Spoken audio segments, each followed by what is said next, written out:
ஒரு சிறிய கிராமத்தில் ஒரு பாசமிகு பாட்டியும் ஒரு குட்டி வெள்ளை ஆடும் நண்பர்களாக வாழ்ந்து வந்தனர். ஒரு நாள் அவர்கள் ரயில் பாதையின் அருகில் ஒரு எலுமிச்சை செடியை நட்டார்கள்.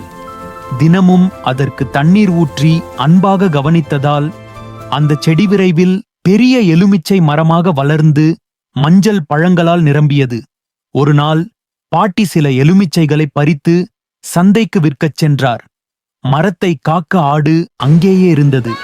திடீரென வேகமாக ஒரு ரயில் வந்தது.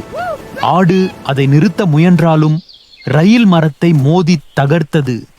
பாட்டி திரும்பி வந்து உடைந்த மரத்தை பார்த்து சோகமடைந்தார். ஆடும் வருந்தியது. ஆனால் சில நாட்கள் கழித்து உடைந்த மரத்தின் அருகில் ஒரு சிறிய பச்சை மூலை முளைத்தது. அதை பார்த்த பாட்டியும் ஆடும் மீண்டும் நம்பிக்கையுடன் மகிழ்ந்து அந்த புதிய செடியை அன்புடன் வளர்க்கத் தொடங்கினர். எதுவும் அழிந்தாலும் நம்பிக்கை இருந்தால் புதிய தொடக்கம் எப்போதும் உருவாகும் என்பதை அவர்கள் உணர்ந்தனர்.